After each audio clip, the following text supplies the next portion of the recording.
Hello everybody.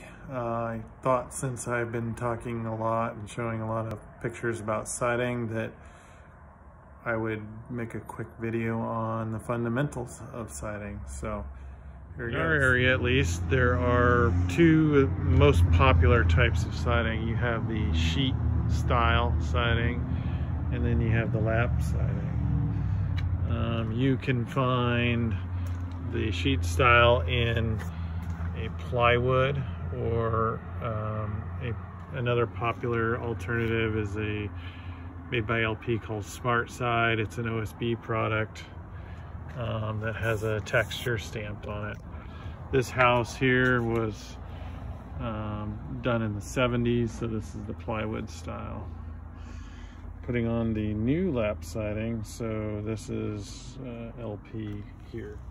In today's market, there are two popular types of lap siding. So that's what I want to talk about mostly today, since that's what I'm working on in my project.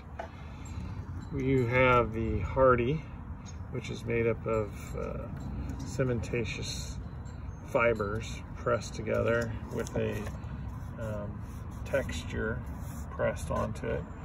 And then you have LP. So LP is an OSB substrate with the paper type front and then a texture rolled onto it. Now, I have both. I have used both and I have both. And I think both are good products. I'll talk about some of the advantages and disadvantages of each. And I'll talk about Hardie. This has been on the house since 2016. I think it's a pretty durable material, and it has it holds paint really well. It doesn't rot.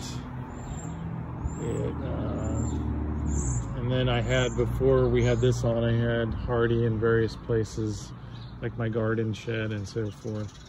So now I think what's primarily the downside of Hardie is it's hard to work with because it's cementatious. You need special blades for your saw. It's dusty. It's hard to make penetrations. I will show a typical treatment. So for penetrations,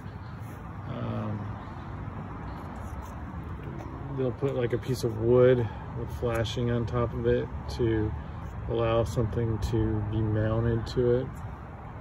In other cases, like here in the faucet, they kind of slot into it because it's hard to drill holes into it. It does tend to have a reputation to be brittle if it gets cold or balls bounce against it or whatever.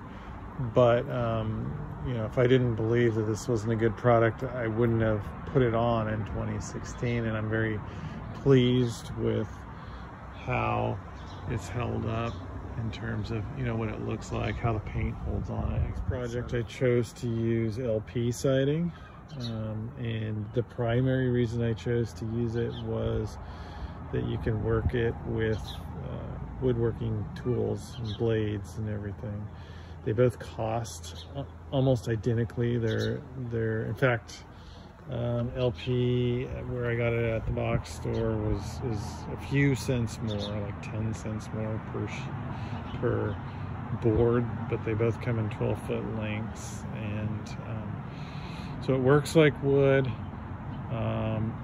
I expect this latest generation to hold up much better than some of the previous ones.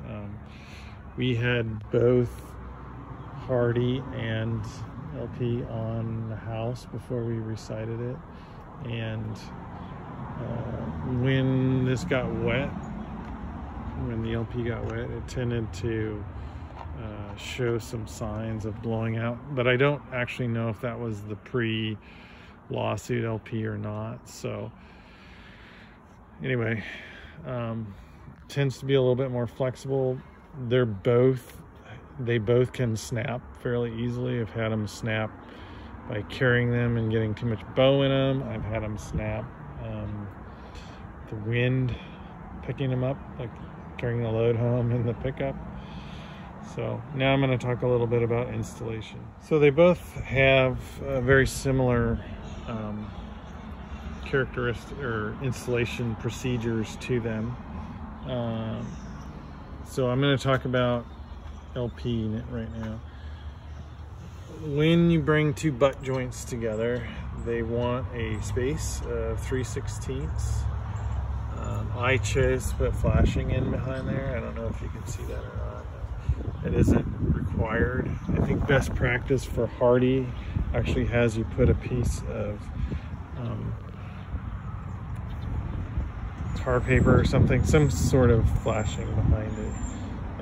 At all butt joints, they want a 3/16.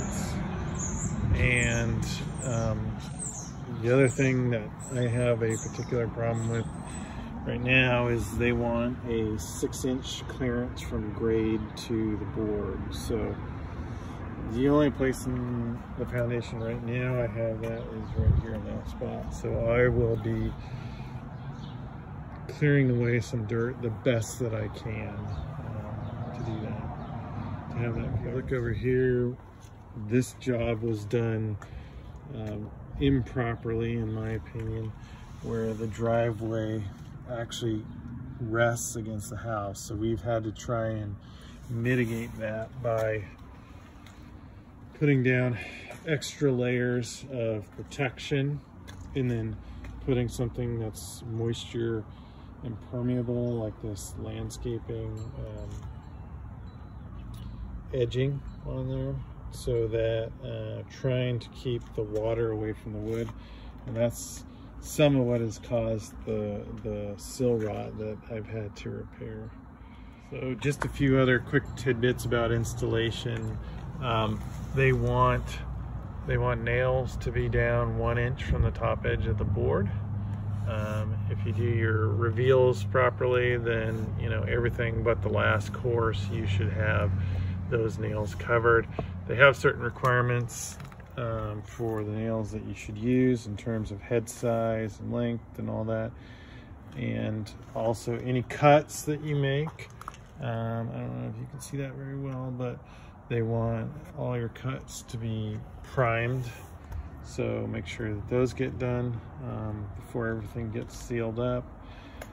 And if you're looking for information, installation guides for LP siding can be found pretty quickly.